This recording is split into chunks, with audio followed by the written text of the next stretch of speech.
Este é o programa Debate Brasil, produzido pela AEPET, Associação dos Engenheiros da Petrobras, e transmitido por 60 TVs comunitárias em todo o país.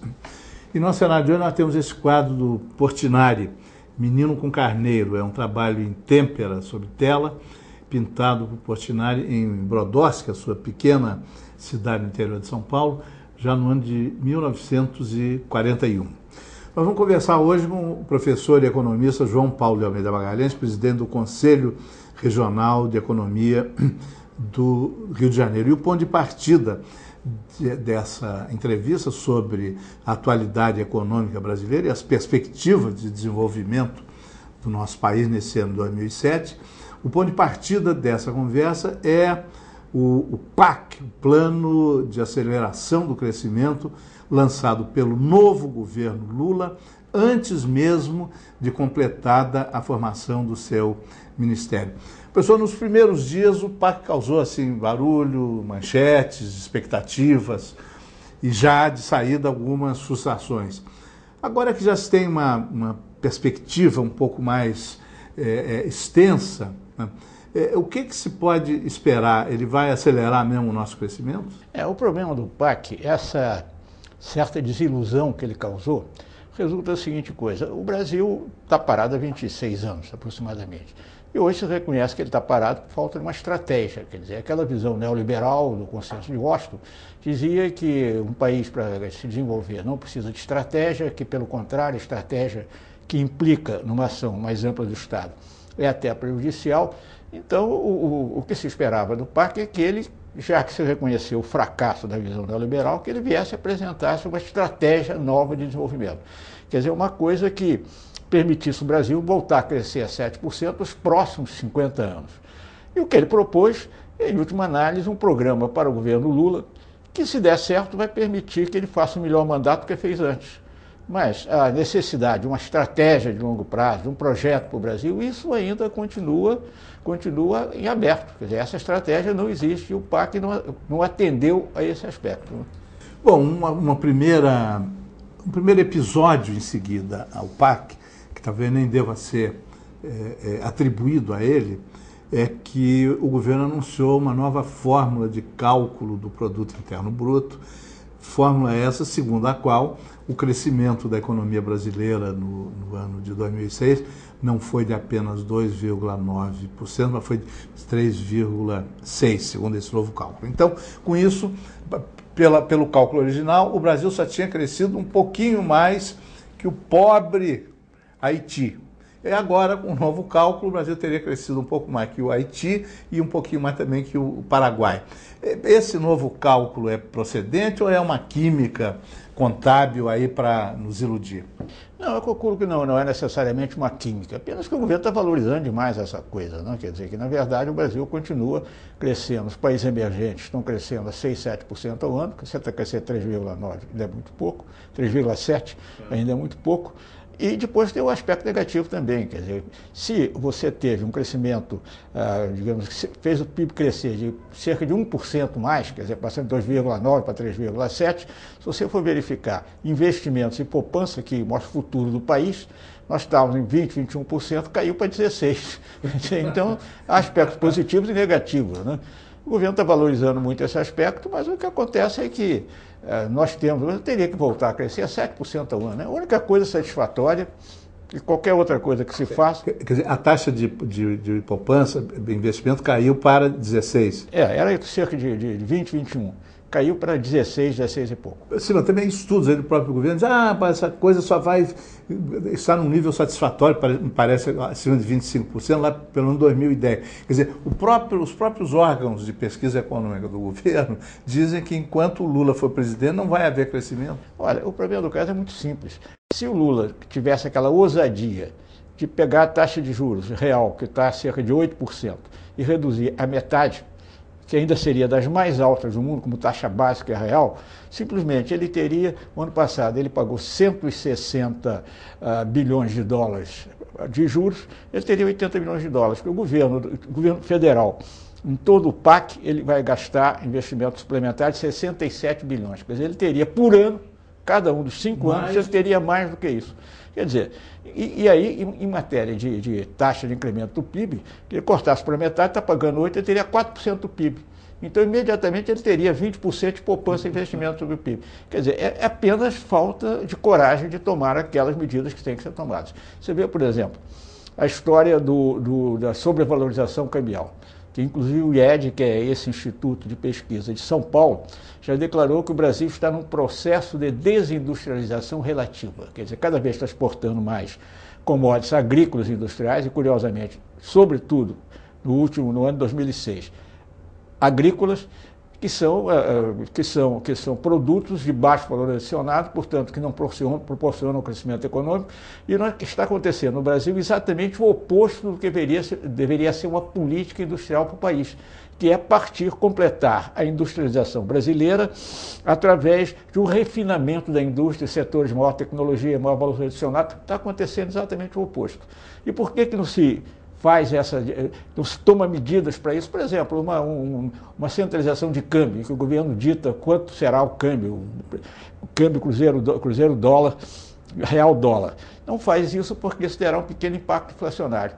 E como nós estamos no sentido que qualquer inflação é perigosa, qualquer inflação explode, o que é absolutamente falso, como mostra a literatura e mostra os fatos econômicos de toda a parte do mundo, ele não faz isso. E nós temos, então, um processo de desindustrialização relativa.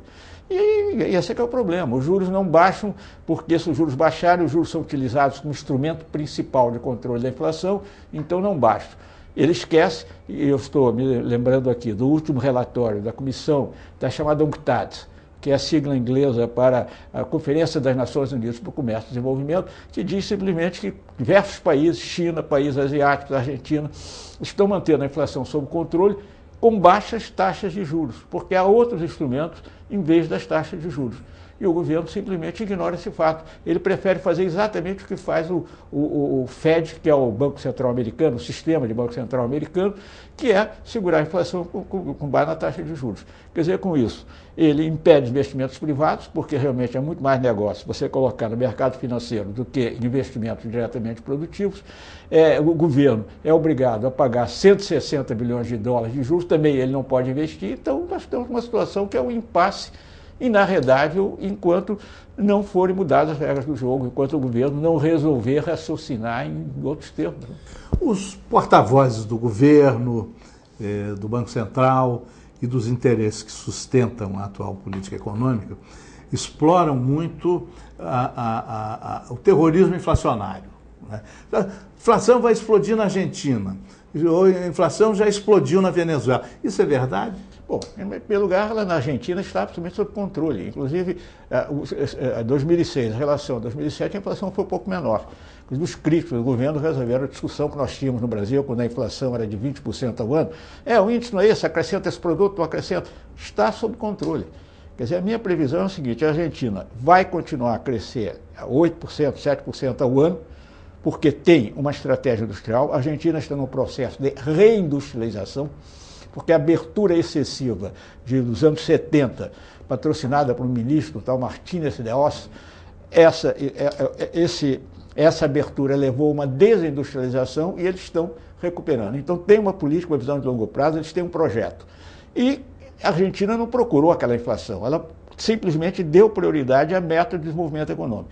Para atingir essa meta, houve uma certa seleção inflacionária que deve se considerar estritamente provisória. Quer dizer, quando a Argentina se colocar na trilha do crescimento econômico, tiver vencido aquelas distorções todas resultantes de um longo período de semi-desenvolvimento, ou mesmo semi-estagnação, quando ela conseguir resolver todos esses problemas, tudo leva a crer que ela ficará com os países asiáticos, que crescem a 7%, 9% ao ano, com uma inflação de 5%.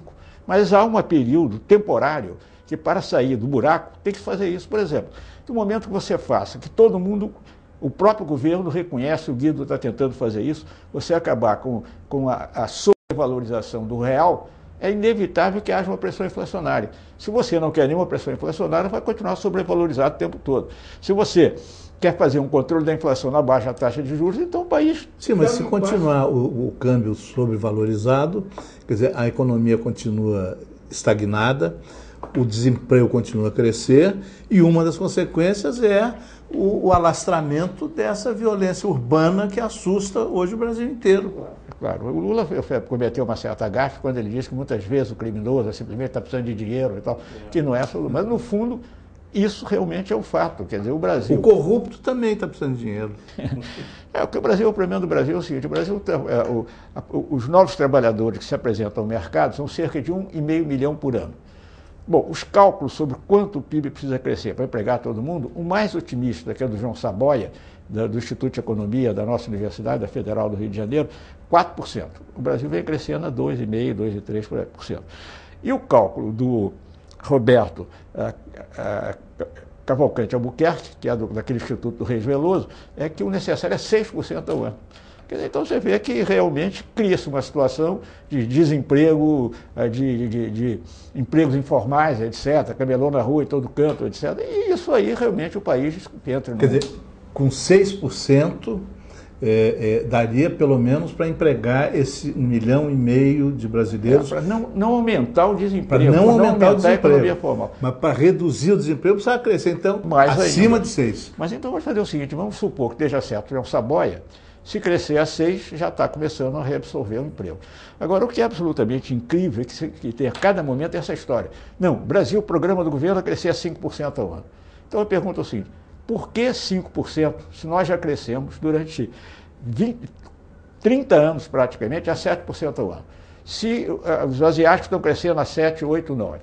Se a China, há alguns anos, chega a crescer 11% ao ano. Por que nós temos que aceitar 5%?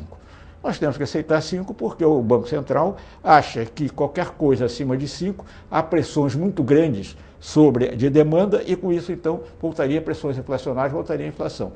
Então, você repara que é uma coisa incrível. Quer dizer, o Brasil tem que crescer mediocremente. E repare, como os países emergentes cresceram a 6%, o Brasil, por uma concepção do Banco Central, pode crescer 5%. Os outros estão crescendo a 6, estão crescendo a 7, estão crescendo a 11, sem inflação. Evidentemente, há um período para sair dessas distorções resultantes de 26 anos sem estagnação. Eu acho muito difícil sair sem um curto período, um temporário período de aceleração da inflação, como está acontecendo na Argentina, como está acontecendo na Venezuela. A Argentina, eu estou inteiramente convencido que ela vai manter a inflação sob controle e a longo prazo vai chegar àquela inflação clássica de 5% ao ano, no máximo dos asiáticos. Agora, a Venezuela é um pouco diferente, né? Porque o Chaves tem umas ideias assim, meio que ajudar o resto da América Latina. E com isso a coisa lá é mais difícil, porque há digamos assim, uns aspectos políticos da visão do presidente que talvez impeçam medidas rigorosas de austeridade, etc. Mas a Argentina vai manter sob controle. Perguntar, como é que você tem certeza disso? É muito simples. O Brasil teve, durante 30 anos, uma inflação de 20% que não foi explodida, foi controlada. Acelerava um pouco, tomava medidas mais profundas, se proibia emprestar crédito. Houve um determinado momento que o Roberto Campos fez aquilo que a Ieda Cruz está fazendo no Rio Grande do Sul, reteve parte do salário dos funcionários públicos. Outro instrumento, você simplesmente tem o controle de preço. Quer dizer, os jornais estão dizendo que os preços de remédio que não são tabelados crescem muito mais que os outros. Quer dizer, então o tabelamento funciona. Quer dizer, então é isso que tinha que ser feito simplesmente para manter a inflação sob controle. E os argentinos, evidentemente, não ignoram que nós fizemos isso e nós tivemos sucesso. Então, estou dizendo, os argentinos não são mais burros que nós. Eles sabem que isso aconteceu, eles sabem o que o Brasil fez e vão fazer a mesma coisa. Portanto, eu não vejo o mínimo motivo por que uma inflação de 11% da Argentina necessariamente explode, quando no Brasil, durante 30 anos, nós tivemos uma de 20% que não explodiu. Só explodiu por erros técnicos do período militar. Essa teoria do Banco Central, aplicando o exemplo argentino, é só burrice ou essa teoria atende aos interesses dos grupos econômicos e mesmo das pessoas físicas que estão ganhando muito dinheiro com aplicações no mercado financeiro? A segunda parte você tem razão. Realmente atende os interesses. Quer dizer, repare, esses homens estão recebendo, enquanto a Bolsa Família expendeu cerca de 20 bilhões de reais, os banqueiros receberam no ano passado, e os rentistas, 160 milhões de reais. Quer dizer, então estão defendendo de toda maneira. Agora, eu não acredito, evidentemente isso é uma pressão, a gente vê a mídia muito voltada para uma visão conservadora, inteiramente vendida a ideia de que qualquer inflação explode, que está errado tanto na experiência da literatura, tanto se lê a literatura especializada, quanto casos. de passagem aqui, mas deixasse de lado para responder a sua pergunta, o que eu acho que é a causa básica é o que eu chamei no livro meu de bloqueio, né, psicológico, barreira ideológica foi o nome que eu dei. Barreira ideológica, porque na verdade o que está acontecendo é que nós mandamos economistas para as melhores universidades estrangeiras. Repare, isso não é crítica, porque eu tenho meu doutorado na França, mas hoje, sobretudo, no meu tempo não era assim. Esses países desenvolvidos perderam o interesse, de fato, no desenvolvimento econômico. Então, os cidadãos vão para lá, aprendem o que há de melhor em teoria econômica, mas não se fala muito em desenvolvimento, não se mostra a especificidade do crescimento retardatário. Eles vêm para cá, vão aprender aquilo que eles aprenderam. Então, você vê o que está acontecendo no Brasil, no Banco Central. Eles estão adotando uma política absolutamente técnica, absolutamente correta para os Estados Unidos. Eles estão fazendo imitando exatamente o que está fazendo o Fed americano, o sistema de Banco Central americano.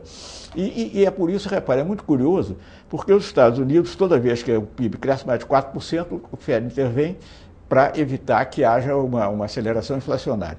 No Brasil é 5%. Que ficou lá como meta. E por que 5? Eu digo que isso é a concessão que eles fizeram aos desenvolvimentistas. Porque todo mundo dizia, não, tem que crescer, porque nós já crescemos a 7%. Então eles alegam o seguinte, quando o Brasil crescia a 7%, o incremento demográfico era muito grande. Então hoje, como o incremento é menor, se crescer a 5%, em termos per capita é igual a crescer a 7%. No que nós respondemos o seguinte, bom, se o objetivo do desenvolvimento econômico é eliminar o atraso econômico no menor prazo possível, se o Brasil pode crescer a 7%, como comprovou no passado, se países, economias emergentes estão crescendo a 7%, 9%, por que eu vou aceitar 5%? Porque a prioridade total é conter a inflação. Então, há uma pressão inflacionária, acaba o desenvolvimento. Eu não sei se uma coisa tem a ver com a outra, mas há uns 50 anos atrás, mais ou menos, o professor Josué de Castro publicou 2 livros revolucionários, Geografia da Fome e Geopolítica da Fome. Esse Geopolítica da Fome, ele fazia uma advertência grave. Ele diz assim, metade das pessoas não dorme porque está com fome, e a outra metade não dorme porque está com medo daqueles que estão com fome. Então, esses livros tiveram impacto mundial, mas ele provou, né, que na pobreza o aumento da população é muito maior do que na prosperidade. Então, nós vamos ter que fazer um intervalo agora. Eu queria lhe perguntar se, por exemplo, esse pessoal aí do Banco Central, que basta crescer a 5%, porque a taxa de crescimento da natalidade caiu, eles terão medo, né, e essa pergunta fica para depois do intervalo, eles terão medo de que, se crescer a mais de 7%, o número de nascimentos vai também aumentar exponencialmente? Até já.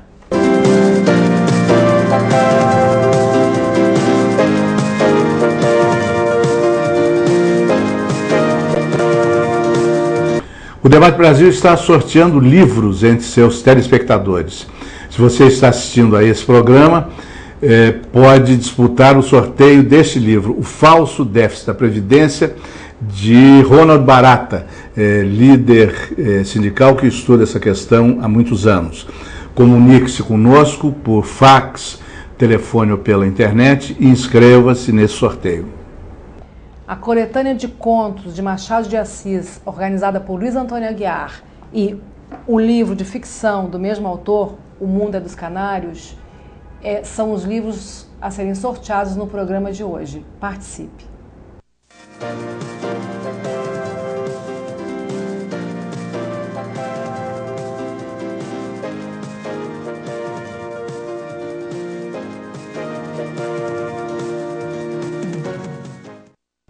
Este é o programa Debate Brasil, produzido pela AEPET, Associação dos Engenheiros da Petrobras, e transmitido por 60 TVs comunitárias em todo o país. Nós estamos conversando hoje com o professor e economista João Paulo de Almeida Magalhães, presidente do Conselho Regional de Economia do Rio de Janeiro, sobre as perspectivas da economia brasileira, especialmente depois do anúncio do PAC, o Plano de Aceleração do Crescimento, lançado recentemente pelo governo federal. Professor, quando se vincula essa questão da taxa de crescimento da população com a questão da taxa de crescimento da economia, haverá o medo de que, se a prosperidade voltar ao Brasil, vão nascer mais crianças? Não, você sabe que o que acontece na experiência concreta é exatamente o oposto. Uma das cadeiras minhas de opção na França foi demografia, lá por ocasião do meu doutorado. E eu me lembro muito disso, a coisa que o meu professor assinalava muito, sublinhava muito, é que uma das maneiras reais, efetivas, de reduzir a natalidade é aumentar o produto per capita, aumentar o padrão de vida. Quer dizer, o cidadão está mais rico, quer manter aquele padrão de vida, se ele aproveita para ter muito filho, o padrão de vida dele não aumenta. Então, normalmente, inclusive na Europa, com o crescimento da população europeia, exatamente começou a se estabilizar quando a Revolução Industrial teve sucesso e o produto per capita aumentou muito. Quer dizer, portanto, esse tipo de risco não existe.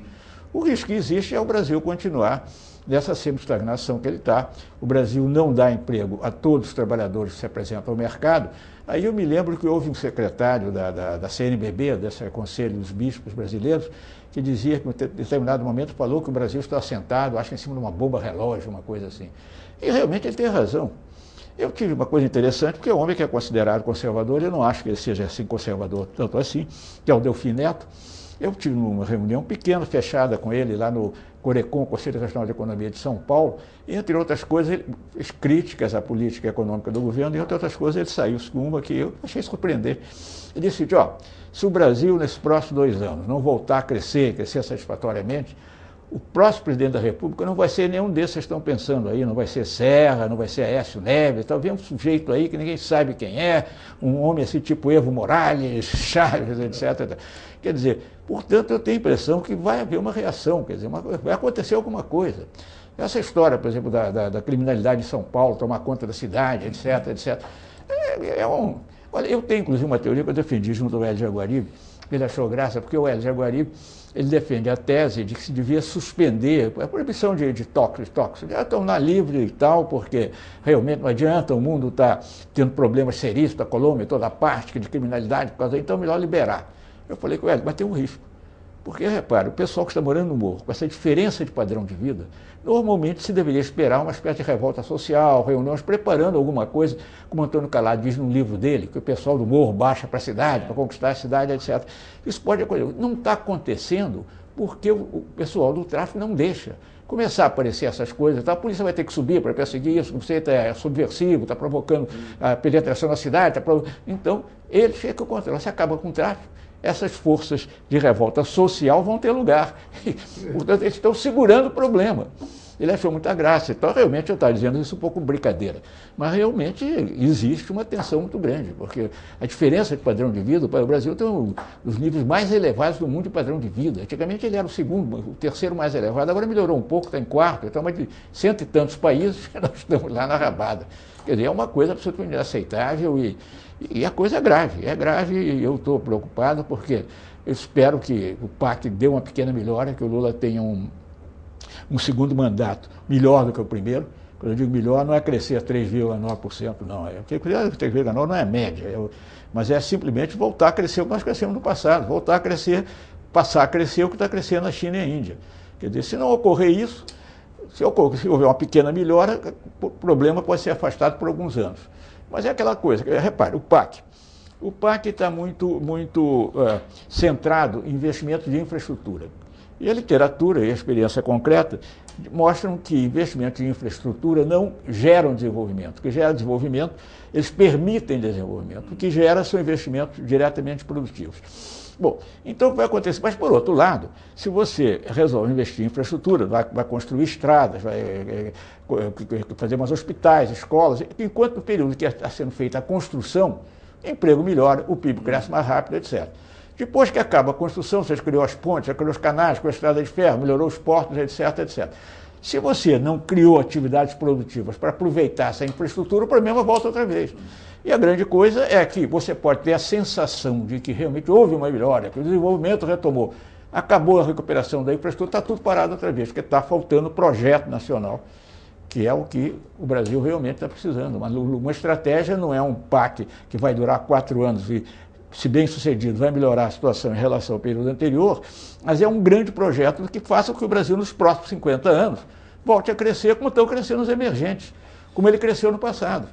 E, vamos dizer, um projeto de crescer pelo menos 7% ao ano seria o ponto de partida para a formulação de um projeto nacional? O projeto projeto nacional, seria, em primeiro lugar, seria um projeto, no momento, na fase do desenvolvimento econômico que nós estamos, a indústria ainda é o setor fundamental. Quer dizer, então, hoje no Brasil, eu vi até do economista bastante competente, dizendo assim, não, o Brasil, afinal de contas, é um país industrial. Eu falei, não, não é um país industrial. Você quer dizer que o Brasil praticamente tem atividade produtiva em praticamente todos os setores industriais. Agora, um país industrial é um país que tem uma produção industrial por habitante igual dos Estados Unidos e da Europa. E o Brasil, essa produção industrial por habitante deve ser 5, 6 vezes menor que desse país. Logo, o Brasil tem que completar a sua industrialização. E esse processo deve ser um processo visando atividades de tecnologia avançada e alto valor adicionado para o trabalhador. Quer dizer, você teria que fazer aquilo que nós fizemos no setor da aviação com a Embraer, poderíamos repetir numa série de outros setores. Por exemplo, que o governo está falando muito e está preocupado porque as importações são muito grandes, que é de semicondutores ou tipos de computador. Foi feito um cálculo, o que teria que ser feito, um investimento de 2 bilhões, não sei se de reais ou dólar, que eu li isso há muito tempo, mas 2 bilhões de reais, perfeitamente financiável pelo BNDES. O governo já deu incentivos para quem seja aprovado, nacional, Enter, etc., grupos internacionais não estariam interessados, etc. Então o governo tem que ele mesmo, como ele fez com a Embraer, ele for necessário criar uma mão de obra especializada, ele cria, como fez com a Embraer, faz os investimentos e toca a coisa para adiante. Se ele fizesse isso numa série de setores, o Brasil teria recriado as condições para retomar aquele desenvolvimento acelerado. O BNDES tem perfeitas condições de fazer isso. O governo, dentro de uma política que ele recuperasse a sua capacidade de investimento, de maneira muito simples, pagar metade dos juros que paga hoje, podia julgar o BNDES, tira o BNDES da infraestrutura, o BNDES vai comandar esses setores, o dinheiro dentro do BNDES, a capacidade de empréstimo do BNDES, uma estatística recente que eu estive examinando, é maior do que do Banco Mundial. Sim, já era maior que o BID, que é o Banco Interamericano, e agora é maior também que o Banco Mundial. Essa estatística que eu li, eu posso citar o livro, não tenho aqui de memória, mas é um livro, essa estatística seria maior que dos dois juntos, a capacidade que os dois juntos? Os dois juntos. Quer dizer, o BNDES é talvez o maior banco de desenvolvimento do mundo. A capacidade de empréstimo, depende de como é que você calcula, a capacidade de empréstimo seria o maior banco do mundo. E é um banco que tem um fluxo permanente de recursos, que é outra coisa muito importante no Banco de Desenvolvimento. Quer dizer, o Banco de Desenvolvimento tem que correr risco. Eu li numa literatura aí que um banco de desenvolvimento, realmente, para estar cumprindo a sua função, ele tem que ter pelo menos 30% dos projetos financiados fracassarem, porque ele tem que correr risco. Se ele está tendo lucro, como o BNDES anunciou recentemente, com um lucro enorme, nunca teve tanto lucro, então ele está errado, porque ele tem que correr risco. Por isso é que ele precisa de um fluxo permanente de recursos, que é o FAT.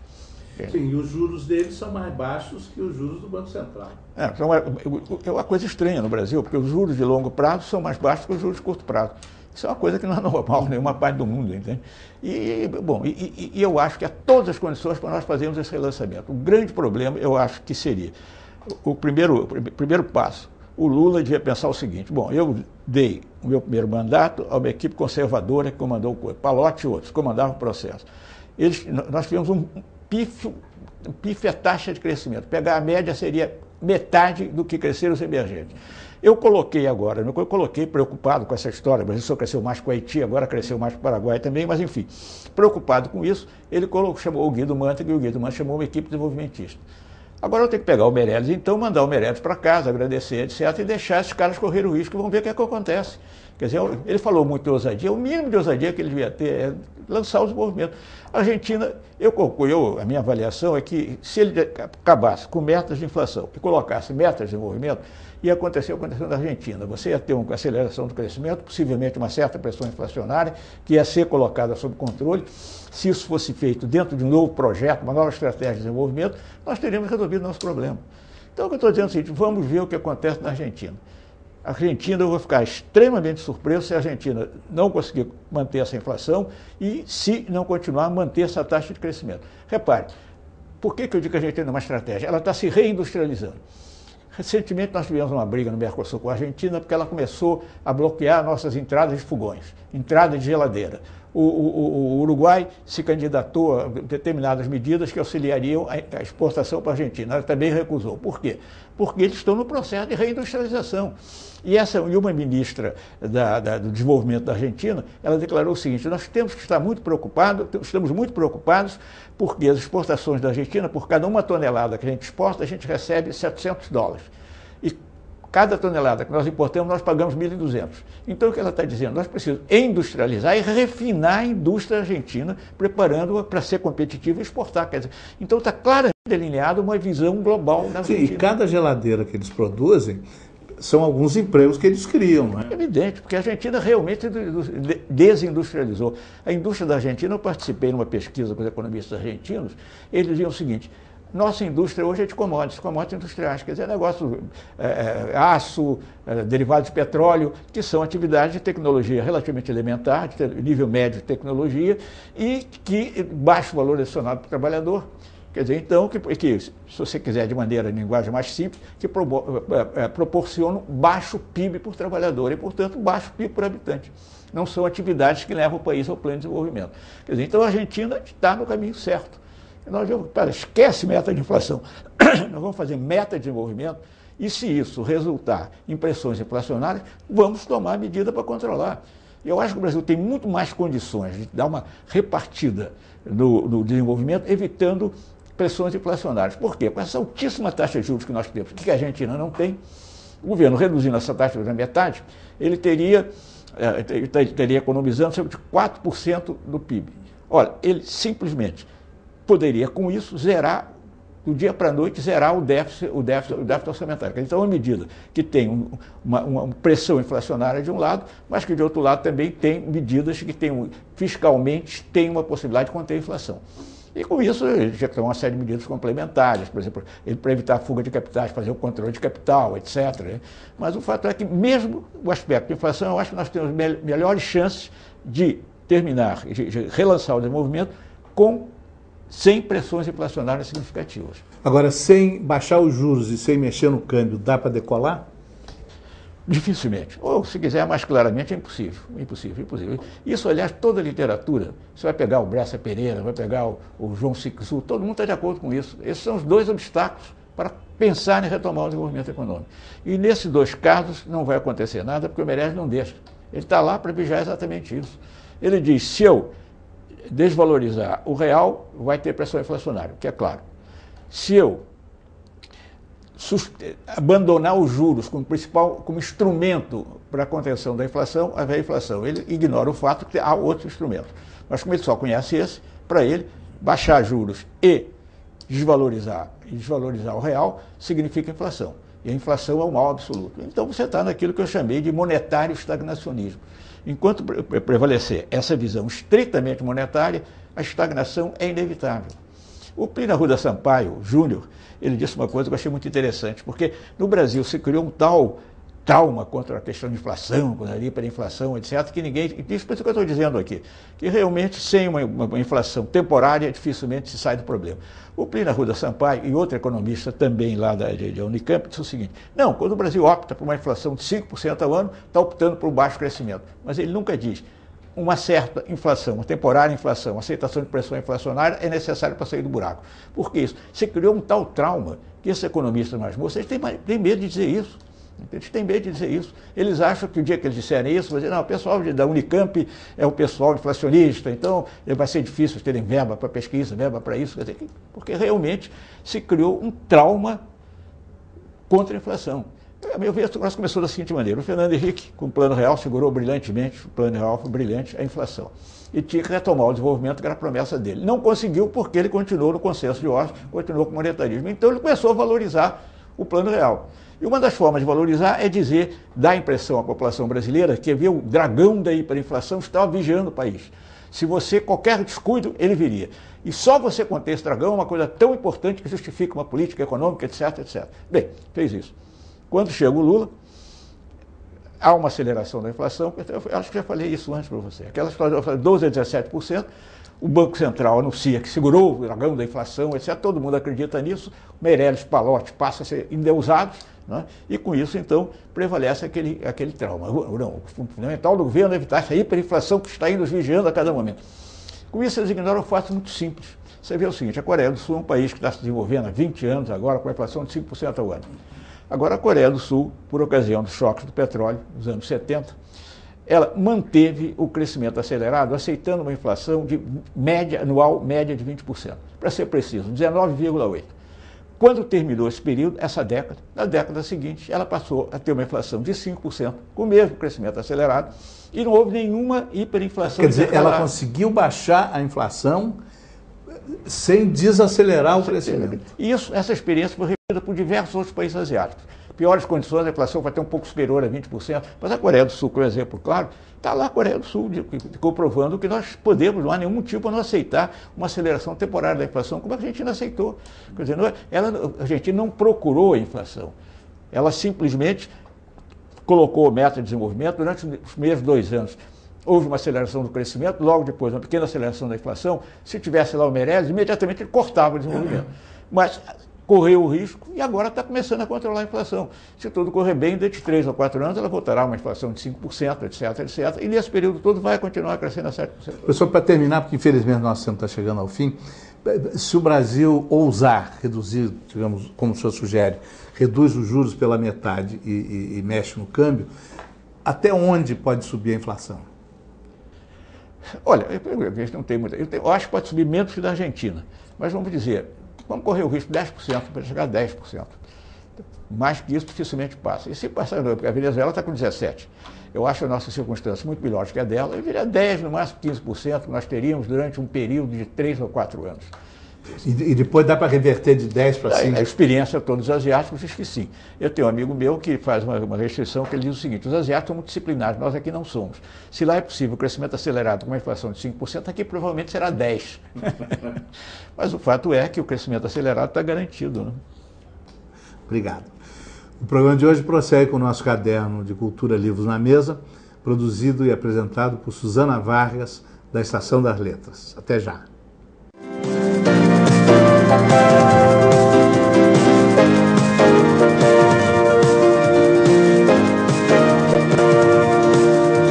O Debate Brasil está sorteando livros entre seus telespectadores.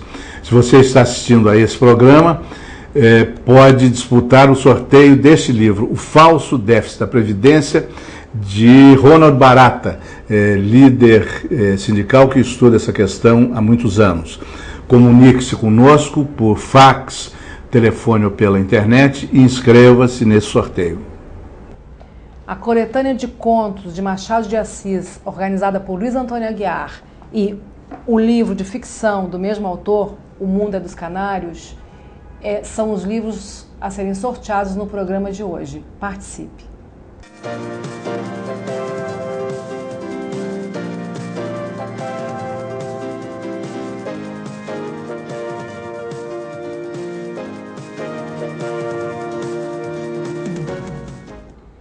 Escritor, crítico literário, ficcionista, colunista do Prosa e Verso, José Castelo é o convidado do Livros da Mesa de hoje. Ele vem conversar conosco sobre um trabalho relativamente novo na sua história de leitor e de crítico, que é o das oficinas, as oficinas de leitura, as oficinas da imaginação. Então, José Castelo, obrigada por estar aqui para conversar conosco mais uma vez. Legal. Fala um pouco, Zé Castelo, sobre esse teu trabalho que é relativamente novo, como eu já falei, de 2, 3 anos para cá, que você vem desenvolvendo. De onde ele surge, como é que você começou a perceber essa necessidade das oficinas de leitura, sobretudo? O país está cheio de oficinas literárias, assim chamadas, oficinas de texto. E a maior parte delas com a pretensão suposta de ensinar a escrever. Né? Mas o que eu vim sentindo necessidade, esse tipo de oficina nunca me interessou. Mas o que eu vim sentindo necessidade nas pessoas é de lugares de encontro para usar a literatura como um instrumento de aproximação entre as pessoas e um instrumento de interpretação da vida, da nossa vida, da vida de todos nós. Usar a literatura para aquilo que ela, de repente, foi criada. Exatamente. Né? A literatura ela é um instrumento potente de interpretação do mundo, é um instrumento independente, né? É um instrumento que não deve nada a ninguém, de grande liberdade, né? Um lugar de grande liberdade. E eu tenho a impressão que as pessoas estão muito asfixiadas por rotinas, por repetições, por um cotidiano cada vez mais desgastante. E eu comecei a perceber, nas primeiras experiências pequenas que eu fiz de leitura em Curitiba, a alegria com que as pessoas iam para esses encontros. E os primeiros depoimentos que eu comecei a ouvir foi tipo assim, puxa, mas não é só questão de literatura, é que aqui a gente pode compartilhar as leituras e a leitura se torna viva, porque a gente acaba discutindo da leitura, partindo para discutir a própria vida da gente, as nossas ideias e inquietações a respeito do mundo. Então foi a partir daí que começou a se desenvolver esses meus projetos, né? Tanto de grupos de leitura, né? Círculos de leitura, como agora o Projeto Extremos, né? Que a gente está fazendo pela primeira vez aqui no Rio, com a Estação das Letras e com o Artiplex. E é uma experiência que está mostrando a eficácia disso e como isso mobiliza as pessoas. Eu creio que muito mais do que aquela ideia de que as pessoas vão se reunir para aprender a escrever assim, para aprender a escrever assado, entendeu? Isso aí esse tipo de trabalho que eu estou fazendo é um trabalho que interessa a um público muito mais amplo. Tanto que grande parte das pessoas que participam das minhas oficinas não são pessoas necessariamente ligadas à literatura, ou que escrevam, ou que sejam professores de literatura, ou que tenham um projeto de escrever. Uma parte importante é de pessoas que simplesmente gostam de ler, que estão inquietas e incomodadas com o mundo de hoje, né, com as coisas que acontecem hoje no mundo, e que estão descobrindo que a literatura é um instrumento riquíssimo de interpretação, que ajuda a gente a entender um pouco esse mundo em que a gente vive. Qual a diferença entre as oficinas da imaginação e, por exemplo, o projeto Extremos? Extremos, né? Círculos de leituras radicais. O projeto Extremos é basicamente um projeto de leitura. Né? Então agora, nessa primeira maratona, nós estamos lendo Água Viva, da Clarice, que termina hoje, né? São 5 dias seguidos. E os próximos projetos, o segundo deve ser O Estrangeiro, do Camus. A gente vai fazer o projeto em Florianópolis, provavelmente começando com o Thomas Bernard. Então, são maratonas em que as pessoas se encontram para ler juntas um livro. Leitura em conjunto. Guiadas, não por um leitor, porque professor, a palavra não é essa, né? Mas por dois. Então, no caso, estou fazendo aqui com a Mariana Lengluber, psicanalista e minha amiga. E está se provando na prática a ideia que eu tinha antes disso, que aliás não é só minha, mas é de outro grande amigo, que é o Flávio Stein, de Curitiba, e com quem eu vou fazer o mesmo projeto em Florianópolis. A ideia de que se você tem 2 leitores coordenando e não um, enriquece muito mais, porque se quebra qualquer possibilidade de uma interpretação única. Né? A interpretação, o bom da literatura é que ela oferece sempre pluralidades de visões. Não existe uma interpretação fechada de um romance. A interpretação correta, a interpretação incorreta. As provas de vestibular, os cursinhos tentam fazer isso, mas é uma coisa absurda. Né? A literatura, justamente o que a caracteriza é ser uma máquina de produzir uma série interminável, infinita de interpretações e de olhares diferentes sobre o mundo. Então, quando você lê coordenado, não por uma pessoa só, mas por 2, já na coordenação, no próprio ato da leitura, essa unidade está quebrada. Porque eu leio de um jeito, a Ana lê de outro. Eu faço comentários numa perspectiva, a minha mais literária, ela faz mais na perspectiva dela, mais próxima à psicanálise, mas também de uma leitura apaixonada de literatura. Não é? Na verdade, no início, quando eu e o Flávio inventamos esse projeto Extremos, a ideia era fazer com 3 leitores. E eu ainda tenho vontade de chegar a fazer com 3. Porque eu acho que com 3 é que a coisa vai pegar fogo. Né? Porque 2 ainda fica um pontuando o outro. 3... eu tenho a impressão que vai enriquecer de uma forma maravilhosa. Isso sem falar, como eu estou vendo, né, nas interferências, quer dizer, o público interfere e também contribui, porque cada um ali faz uma leitura de acordo com as suas vivências, sua perspectiva, né? A perspectiva de um sociólogo, de um historiador, ou de um estudante, de uma... Enfim, ali, como eu estou vendo, também existe esse alargamento, né? A ideia é essa e felizmente está dando certo. Quer dizer, nos meus círculos de leitura menores que eu já fiz em Curitiba,